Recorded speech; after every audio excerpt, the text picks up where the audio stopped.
বাড়িতে এসে কাপড় ফালতে ওই শুরু করছি জানো নিকিতা। ওই দেখো বাড়ির মধ্যে যত শাক টাক উঠছে যা কিছু উঠছে এটা কাটাকুটি, কারণ বাড়ির সবজি কিন্তু আমি অনেকদিন পরে পরে খাই। কুমারঘাট কিন্তু সবসময় কিনে সবজি খাই, কিন্তু বাড়িতে এলে খাইতাম বাড়ির সবজি। তো এদিকে দেখো আমি কয়েকটা মিষ্টি কুমড়া ডুগা লাগাইছিলাম, এদিক থেকে কিন্তু খুব সুন্দর সুন্দর ডুগা হয়েছে। তো আমি ডুগাটি কেটে লাইতেছি খামো শুটকি দিয়ে সেরা।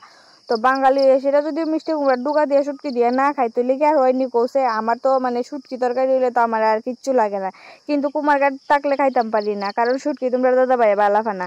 আর এদিকে আমরা পুকুরের মধ্যে কিন্তু অনেক উঠছে, মানে শাক উঠছে। তো যেহেতু বৃষ্টির সিজনে কিন্তু পুকুরে অনেক ভালো ভালো টাটকা টাটকা শাক হয়। বাবুর এদিকে পাঠাইছি পুকুরে গিয়ে সিরা শাক তুলনের লেগা। ওই দেখো আমার এদিকে কমপ্লিট হয়ে গেছে শাক, মানে ডুগা কাটা।